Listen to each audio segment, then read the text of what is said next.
अज्ञानतिमिरान्धस्य ज्ञानञ्जनशलाकया चक्षुरुन्मिलितं येन तस्मै श्रीगुरुवे नमः।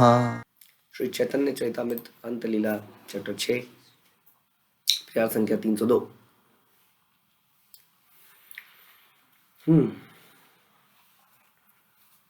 तो हम डिस्कस कर रहे थे कि स्पिरिचुअल जो मैटर्स हैं ये चिंतन का विषय है।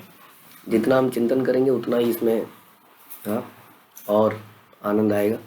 केवल इसको रिचुअल की तरह करने से आनंद नहीं आएगा। हर चीज़ में चिंतन करना बड़ा आवश्यक है। हम एक प्रवचन सुन रहे थे, उसमें ये बोला गया कि दो हस्बैंड वाइफ के बीच में झगड़ा चल रहा था, तो दोनों एक डॉक्टर के पास गए।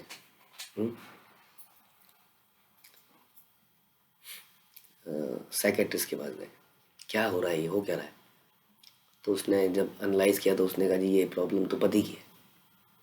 तो उसने पति को अकेले में बुलाया, बोला कि आपको रोज एक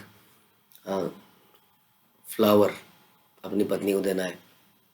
बोले फ्लावर से क्या होगा। बहुत कुछ झगड़ा, मतलब उसको समझाना पड़ा कि जब तो आप फ्लावर दोगे तो वो इसको ये समझेंगे कि आप उसकी रिस्पेक्ट करते हैं, उसको उसकी इम्पोर्टेंस है। तो उन्हें ठीक है जी दे दूँगा। तो एक दो हफ्ते बाद वो फिर आए कि कुछ इम्प्रूवमेंट हुई, कहता कोई नहीं हुई। फिर उससे पूछते मैंने तुम्हें फ्लावर देने को बोला, तुमने दिया? वो तो हाँ दिया। फिर कैसे नहीं हो रही है? तो पत्नी से मिलते हैं, तो पत्नी को बोलते हैं क्या हुआ, आपको फ्लावर दिख रहे हैं? हाँ, मैं कमरे में होती हूँ और टेबल में रख के चले जाते हैं।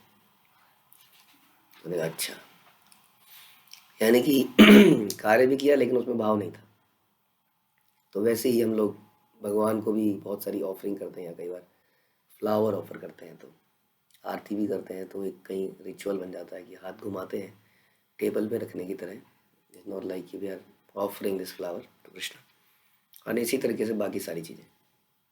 तो हमारे ये जो this is devotional activity. Devotional activity का डेफिनेशन प्रभुपाद बताते हैं प्रेममयी सेवा। तो प्रेम बड़ा इंपॉर्टेंट है। सेवा करना हमारा भाव है, हम नेचुरली सेवा करते हैं। इस संसार में भी हम लोग कईयों की सेवा करने लगते हैं, लेकिन प्रेममयी सेवा एक डिफरेंट चीज़ है ऑल टुगेदर, है ना। जैसे हम कहते हैं अन्य विलासिता शून्यम, इसमें भाव है। तो चिंतन करने से भाव आता है। रघुनाथ गोस्वामी चिंतन करते थे निरंतर। तो इस कारण से कि ये मुझे चैतन्य महाप्रभु ने दिया है, ये उनके गले में थी, इस प्रकार से भाव पैदा होते हैं। तो भाव भी पैदा करने पड़ते हैं, है ना। जितना चिंतन करेंगे उतना भाव पैदा होगा। इस भागती दौड़ती दुनिया में, इतनी टफ दुनिया में हम देखते हैं भक्ति में भी इतनी भाग दौड़ है, क्योंकि मिशन है ये चैतन्य महाप्रभु का, मिशनरी स्पिरिट है यहाँ पर। तो इसमें भी हम बहुत भागते रहते हैं, लेकिन भागते भागते हमें ध्यान रखना है कि हम चिंतन और भाव को ना मिस कर दें। तो इसलिए हमें रुक कर कई बार सोचना चाहिए, चिंतन करना चाहिए, जैसा कि रघुनाथ गोस्वामी करते थे। जल तुलसीर सेवाय तार यत सुखोदया, षोडशोपचार पूजाए तत सुख नया। केवल जल तथा तुलसी अर्पित करने से रघुनाथ दास को जितना दिव्य आनंद मिलता, उतना 16 प्रकार की पूजा सामग्रियों से भी अर्च विग्रह की पूजा करके प्राप्त नहीं किया जा सकता, है ना। षोडश उपचार हम कहते हैं, कई सारी चीजें हैं। पुष्प है, वस्त्र है, जल है, धूप बत्ती है, कपूर है, दीपक है, और इस प्रकार से एक एक करके 16 चीजें भगवान को अर्पित करी जाती हैं। लेकिन ये बता रहे हैं कि केवल तुलसी और जल अर्पित करते थे। इनको बहुत आनंद इसमें ही मिलता था।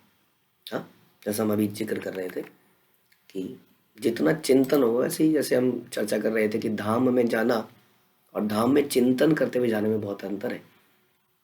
अक्सर हम धाम में कुछ चीज़ों को देख के बड़े उत्साहित हो जाते हैं, गुफाएं, हाँ, कुछ झरना। तो हमारी आँखों को जब कुछ डिफरेंट दिखता है तो उनको आनंद आता है, लेकिन कब तक दिखेगा डिफरेंट? अल्टीमेटली सारी चीज़ें पुरानी हो ही जाती हैं। इसलिए यदि भाव नहीं होगा तो सब चीज़ों का रस खत्म हो जाएगा। वैसे ही रिश्तों में, हाँ, भाई बहन है, पति पत्नी है, गुरु शिष्य है, यदि इनमें भाव नहीं हो, प्रेम ना हो, जो कि चिंतन से आता है, तो इन रिश्तों की मिठास खत्म हो जाएगी। क्योंकि नयापन तो खत्म हो जाएगा ना, शक्ल देखते देखते आदमी पुराना हो जाएगा, वही शक्ल तो है। इसलिए भाव पैदा करना जरूरी है। भाव पैदा करने के लिए हम चिंतन करते हैं। किस विषय का चिंतन करते हैं? गुणों का, अच्छे समय का, मेरे साथ क्या अच्छा हुआ उसका हम जितना चिंतन करते जाएंगे उतने भाव बढ़ेगा, और देखना आपकी लाइफ, हमारी लाइफ एकदम से बदल जाएगी। तो ये केवल इतना अर्पित करके बड़े एक्साइटेड रहते थे। एत मत कत दिन करे न पूजन, तबे स्वरूप गोसाई तारे कहिला वचन। जब रघुनाथ दास कुछ दिनों तक गोवर्धन शिला की पूजा कर चुके तो एक दिन स्वरूप दामोदर ने उनसे इस प्रकार कहा, अष्टकौडिर खाजा संदेश कर समर्पण, श्रद्धा करी दिले से ही अमृते रसम। तुम इस गोवर्धन शिला को 8 कौड़ियों के मूल्य की सर्वोत्तम खाजा तथा संदेश की मिठाई अर्पित करो। यदि तुम श्रद्धा तथा प्रेम से इसे अर्पित करोगे तो वह अमृत तुल्य बन जाएंगी। खाजा आप जानते हैं जगन्नाथपुरी मिलता है, और संदेश विशेष प्रकार की मिठाई, तो ये आप अर्पित कीजिए। भगवान को अर्पित करोगे तो अमृत तुल्य बन जाएगी। हाँ, क्योंकि तुम्हारे अंदर बहुत श्रद्धा है, प्रेम है। तबे अष्ट कौडिर खाजा करे समर्पण, स्वरूप आज्ञाए गोविंद तहा करे समाधान। तत्पश्चात रघुनाथ दास खाजा नाम की कीमती मिठाई का भोग लगाने लगे, जिसकी पूर्ति स्वरूप दामोदर की आज्ञा के अनुसार गोविंद करता था। तो गोविंद चैतन्य महाप्रभु के सर्वेंट निजी, वो ये खाजा देते थे, ये उसको अर्पित करते थे। रघुनाथ सेई शिला माला यह पाइला, गोसाईर अभिप्राय यही भावना करिला। जब रघुनाथ दास को श्री चैतन्य महाप्रभु से शिला तथा शंखों की वो जो माला प्राप्त हुई, तब वे महाप्रभु की आंतरिक इच्छा को समझ गए। अतः उन्होंने इस प्रकार सोचा, फिर सोचा, सोचते रहते हैं। शिला दिया गोसाई समर्पिला गोवर्धन, गुंजा माला दिया दिला राधिका चरण। श्री चैतन्य महाप्रभु ने गोवर्धन शिला देकर मुझे गोवर्धन पर्वत के निकट स्थान दिया है, और शंख की माला देकर उन्होंने मुझे श्रीमती राधा रानी के चरण कमलों में शरण दी है। ऐसा हर चीज में, जैसा हम सोच ही रहे हैं, हर चीज में हमें चिंतन करना चाहिए। जैसा हम सोच सकते हैं श्रील प्रभुपाद ने हमें ये श्रीमद् भागवतम दी है, ये चैतन्य चरितामृत दी है, वरना ये एक किताब है जिसको हम पढ़ रहे हैं, जो कि मैंने मार्केट से खरीदी है। इंसान भी तो ये सोचता है कि ये गेहूँ, ये चावल, ये मैंने मार्केट से खरीदा है। ये पानी के लिए मैंने बोरिंग कर रखी है, उसका बिजली का बिल मैं देता हूँ, कई जगह वाटर टैक्स भी देता हूँ। कपड़े मैंने मार्केट से खरीदे हैं। और इसी में आदमी दूसरा सोच सकता है कि मैंने ये अन्न जो है मार्केट से खरीदा है, लेकिन अल्टीमेटली ये खेत से आया है, खेत में इसको किसान ने उगाया है, लेकिन किसान का इसमें कोई योगदान नहीं कि कितनी शेप का कैसा बनाना है। बीज जो है भगवान ने दिया है, हाँ, पेड़ जमीन के नीचे से ही हमने पानी निकाला है, और वही पानी से सींचा है, और वही पानी से ये अपने आप जादू की तरह ये अन्न, फल, सब्जियां पैदा हुई हैं। तो चिंतन के विषय है कि कैसे भगवान ने हमें दिए हैं। केवल घास खा के, सूखी घास को खा के इतना अमृत तुल्य दूध हमें मिलता है, ये भगवान की कृपा है। तो सब कुछ चिंतन करने के ऊपर है। हाँ, हमें छोटे बड़े बहुत सारे जीवन में गिफ्ट मिले हैं, हाँ, हरि नाम मिला है, भक्त मिले हैं, बहुत कुछ मिला है।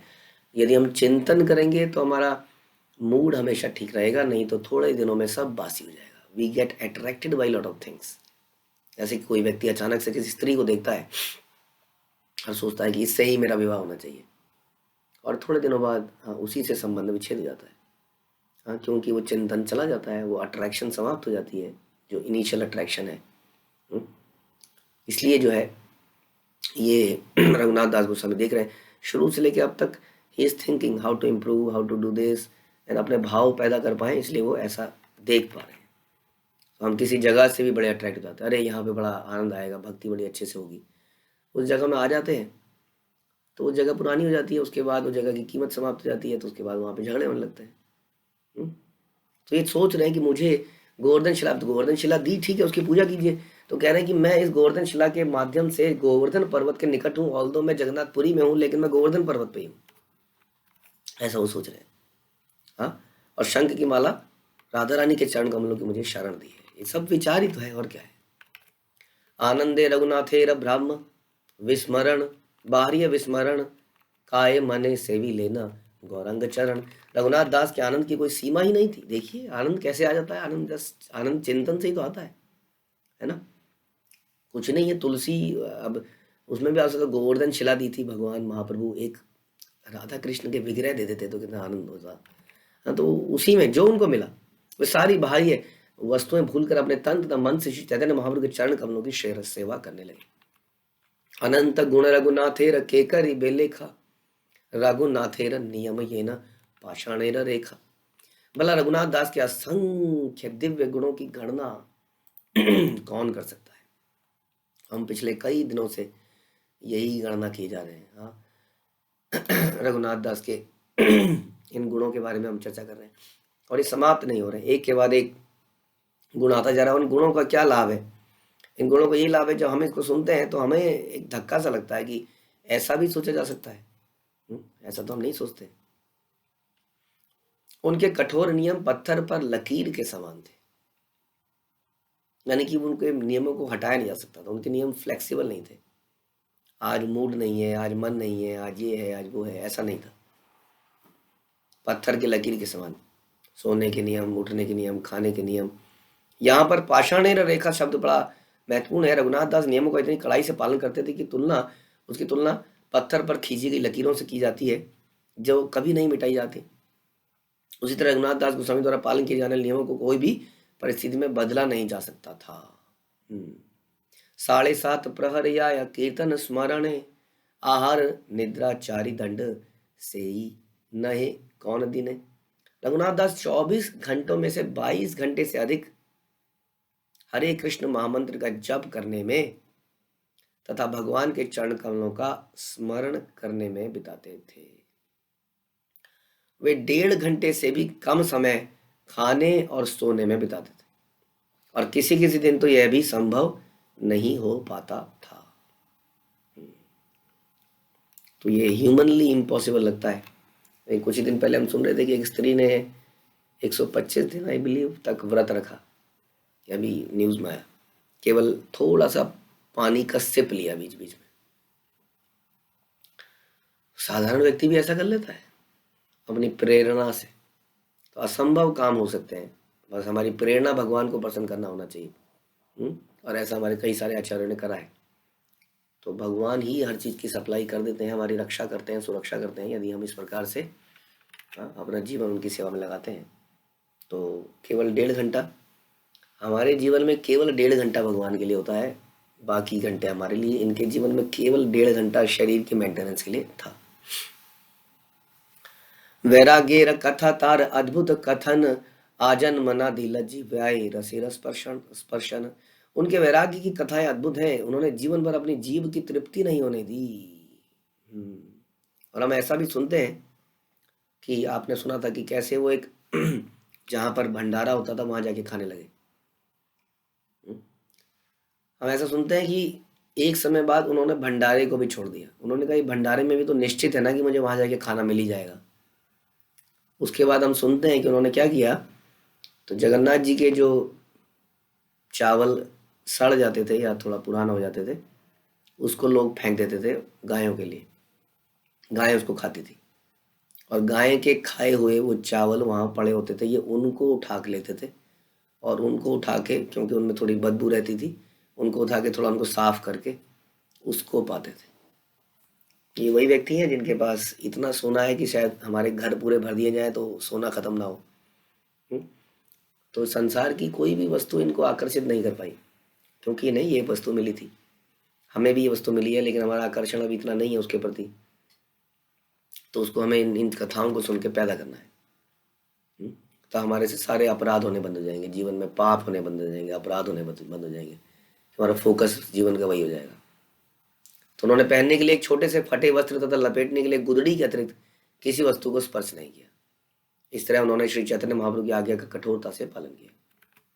हम जब संसार से चले जाएंगे तो कोई लगता नहीं याद करेगा, क्योंकि जबकि हमने अपने जीवन में कितना कुछ किया अपने लिए, अच्छे से अच्छा कपड़ा पहना, लेकिन फिर भी लोग याद नहीं रखते हैं।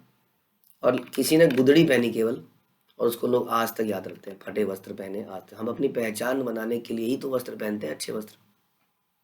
हाँ, अपनी पहचान बनाने के लिए हम इतना पढ़ाई लिखाई करने का प्रयास करते हैं, अच्छा घर बनाते हैं, है ना, ताकि हमारी एक पहचान बने समाज में। लेकिन फिर भी हमारी पहचान बन नहीं पाती है, और यहाँ पे एक ऐसा व्यक्ति ना तो घर ना बाहर, और ऐसे सारे गोस्वामी ऐसे आचार्य, सारा संसार उनकी पूजा करता है। हम्म, तो ये जो ख्याति है ये भी भगवान की कृपा से मिलती है। अगर आप ख्याति भी प्राप्त करना चाहते हैं तो भी भगवान के शुद्ध भक्त बने, यही सबसे बड़ा यश है। ऐसा रामानंद राय चैतन्य महाप्रभु कहते हैं कि सबसे बड़ा यश है भगवान के भक्त के रूप में जाना ही जाना, न कि ये जाने जाना oh the man with pink shirt. हम अपना एक बना लेना तकिया कलाम, एक particular man with that brand, oh ये तो यही ब्रांड के कपड़े पहनता है। ब्रांड एम्बेसडर बन जाते हैं, कृष्णा एम्बेसडर बनने के बजाय ब्रांड एम्बेसडर बन जाते हैं। हम बड़े अटैच हो जाते हैं अपने स्टाइल से कि मैं यही पर्टिकुलर चीज़ की, चाहे चश्मा पहनता हूँ, यही पर्टिकुलर चीज़ का कपड़ा पहनता हूँ, लेकिन फिर भी हमारा ब्रांड बन नहीं पाता है। थोड़े दिनों में सारी दुनिया में भूल जाती है। हाँ, बट जो कृष्णा के ब्रांड एम्बेसडर बनते हैं उन्हें सारा संसार हमेशा याद रखता है।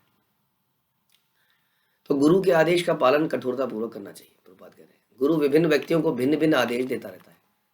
उदाहरण के रूप में चैतन्य महाप्रभु ने जीव गोस्वामी, रूप गोस्वामी, सनातन गोस्वामी को प्रचार करने का आदेश दिया, और रघुनाथ दास साधु को संन्यास आचरण के विधि विधानों का कड़ाई से पालन करने का आदेश दिया।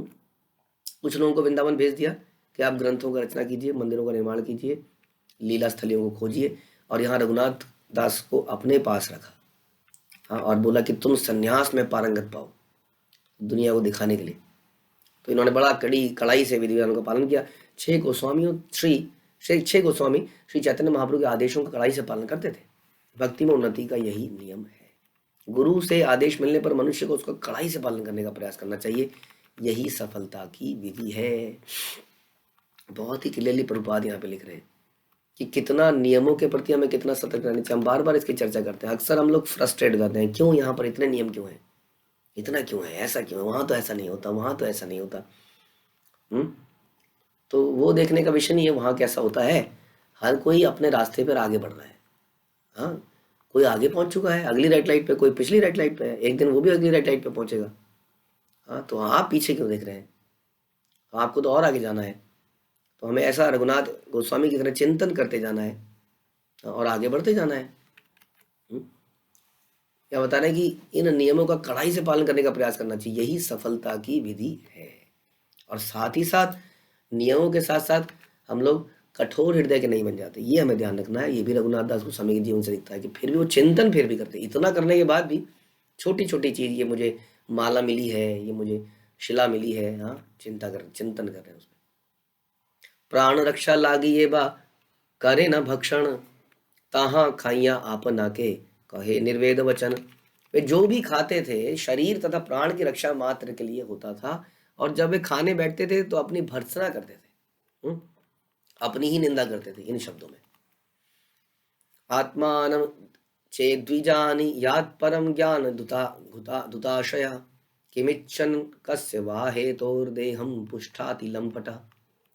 यदि किसी का हृदय पूर्ण ज्ञान द्वारा शुद्ध हो चुका है और उसने परम ब्रह्म कृष्ण को समझ लिया है, तो उसे हर वस्तु प्राप्त हो जाती है।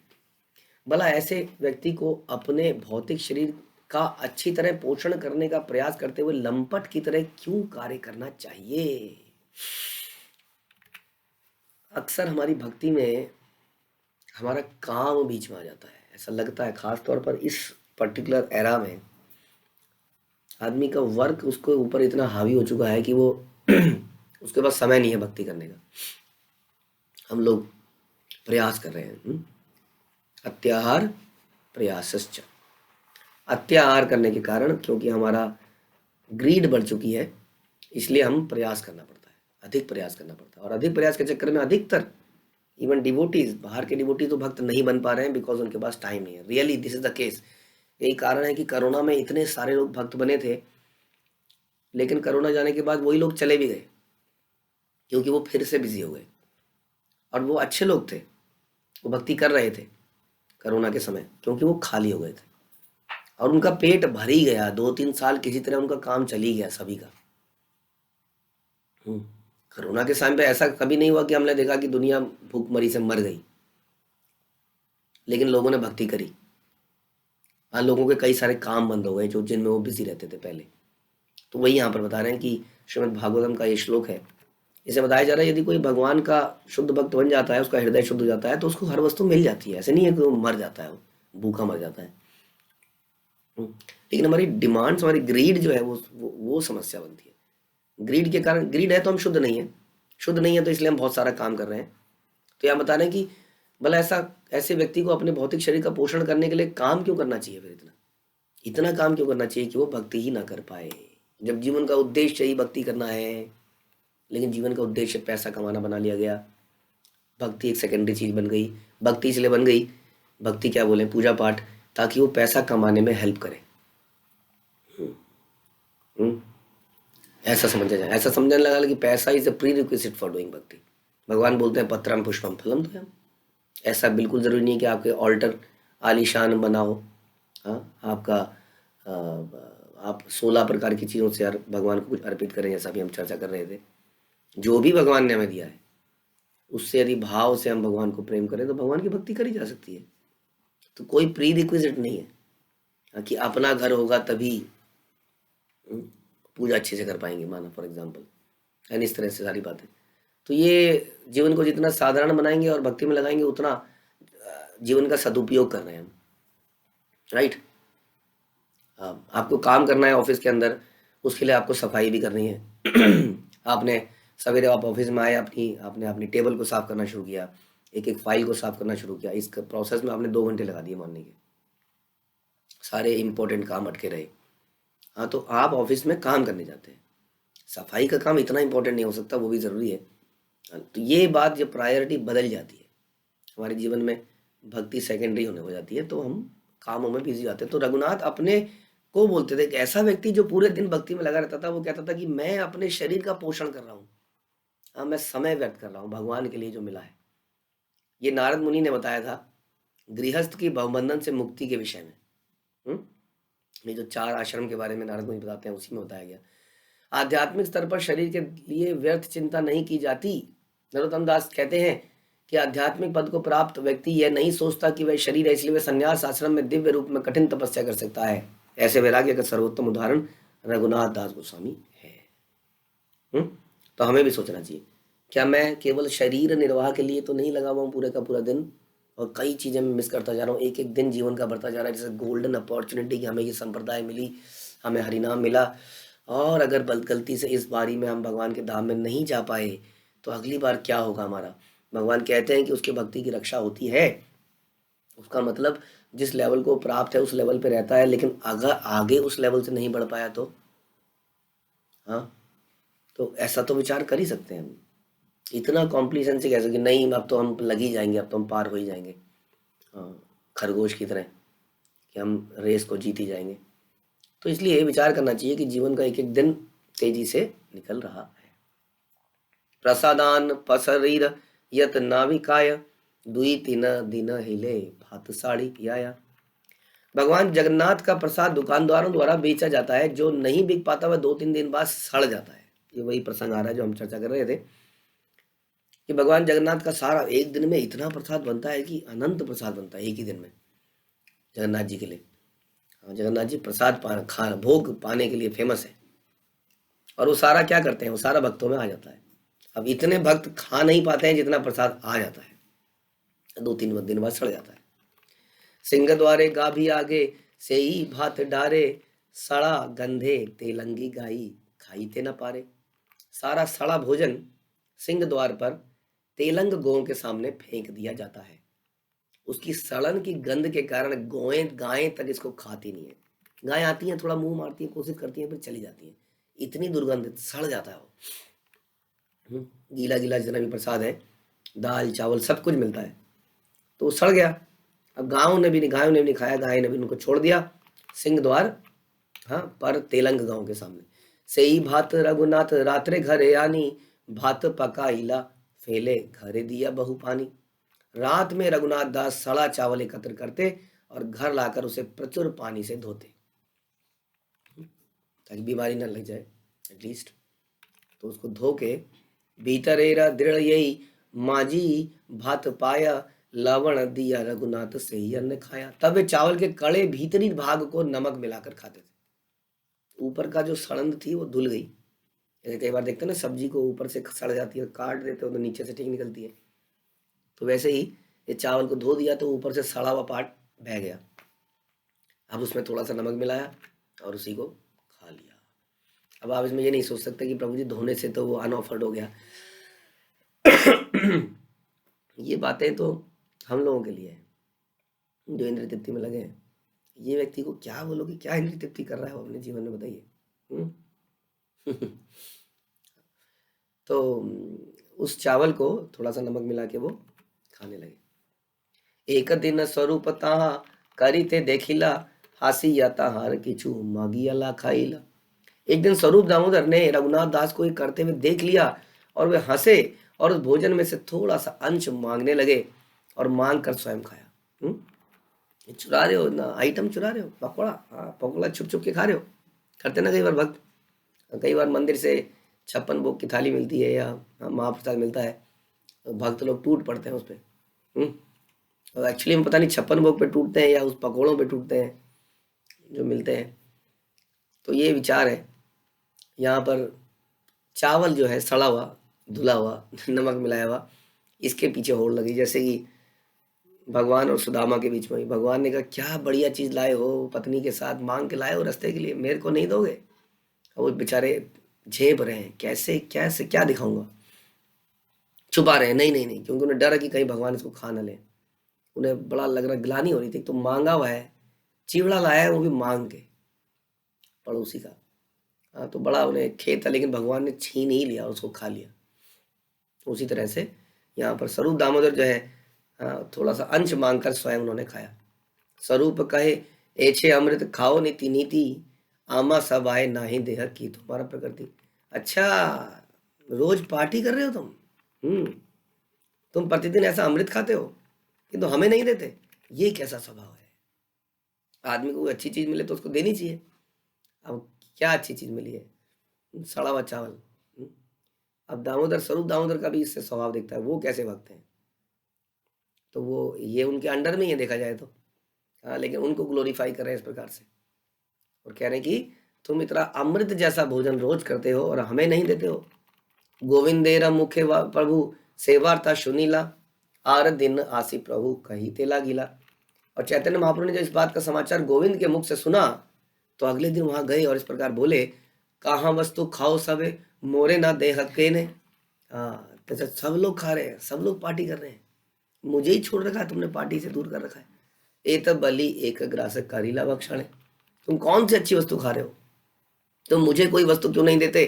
या क्या करो, उन्होंने बलपूर्वक उन्होंने भी छीन लिया और एक ग्रास ले लिया और खाने लगे। तो हम लोग कई बार किसी रेस्टोरेंट में जाते हैं, आई थिंक लोग इसलिए जाते हैं ताकि प्रेम संबंध बढ़े, इसलिए साथ में बैठ के खाते हैं। शायद वो घर के आंगन में प्रेम नहीं बढ़ता है, किसी बाहर की टेबल में ज़्यादा बढ़ जाता है ऐसा लगता है। तो हम जाते हैं किसी होटल रेस्टोरेंट में, वहाँ बैठ के खाते हैं, सब लोग ऑर्डर देते हैं अपना अपना, कोई लेके आता है और सब लोग गपा गप गपा गप गपा गप गपा गप खाते हैं। और उसके बाद हाथ धो के आ जाते हैं वापस। और फिर रास्ते में आते हुए किसी विषय पे झगड़ा हो जाता है और घर पहुँचते पहुँचते बवाल हो जाता है।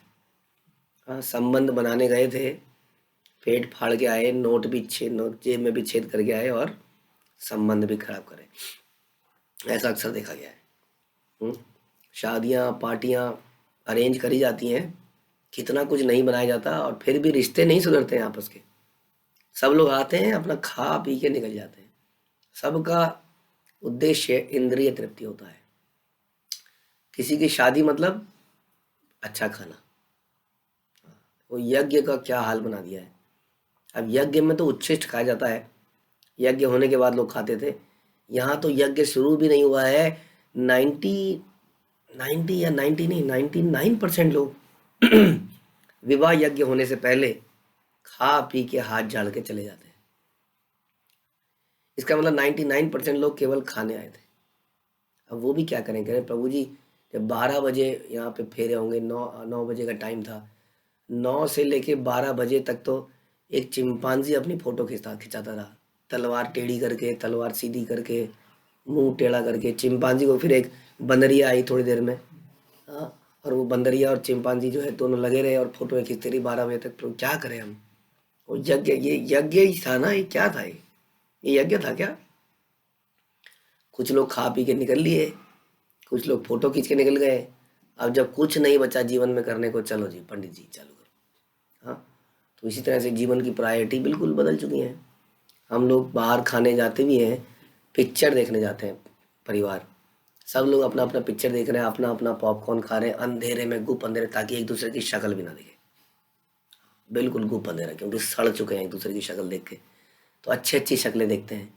पति सोच रहा होता, एक मुझे मिली है, पड़ोस में बैठी है, एक ये सामने नाच रही है, इसका वजन देखो और उसका वजन देखो। और पत्नी भी सोचती है, कभी मेरे से प्यार से 2 शब्द नहीं बोलता, वो कैसे लव यू बोलता है।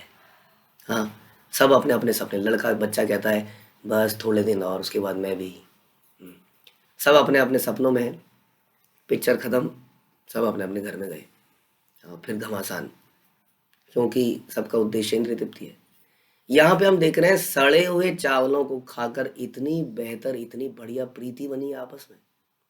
हाँ, कि वो इतना बढ़िया मजाक, इतना उन्नत लेवल का मजाक, इसको कहते हैं मस्खरी। कितनी शुद्ध करने वाली मस्खरी है। एक मस्खरी हम लोग करते हैं जिसमें सब दुखी हो जाते हैं। एक जो बड़बोला है, बड़बोला, हाँ, वो सबकी पैंट उतारता है, कोई उसकी नहीं उतार पाता है। यहाँ पर मस्खरी, प्रेम, आनंद, मजा, मजाक इतना शुद्ध करने वाला है कि जो सुनता है वो शुद्ध जाता है। और यहाँ पर किस चीज़ की होड़ लगी है? सड़े हुए चावल को खाने की। हाँ, यहाँ तक कि भगवान भी उस झगड़े में बीच में कूद गए। मेरे को छोड़ दिया तुम लोगों ने। और भगवान ने एक तरह से बलपूर्वक, क्योंकि कौन दे भगवान को सड़ा हुआ चावल, लेकिन बात यह कि भगवान से जीते कौन? और लंबा वो हाथ इतने की घुटनों तक पहुंचे, कहीं हाथ फैला दें तो कौन रोके? तो बलपूर्वक एक ग्रास को ले लिया और खाने लगे। आगे क्या होता है इसको हम अगले सत्र में सुनेंगे। हरे कृष्ण। श्रील प्रभुपाद की जय, श्री चैतन्य चरितामृत की जय, श्री कृष्णदास कविराज की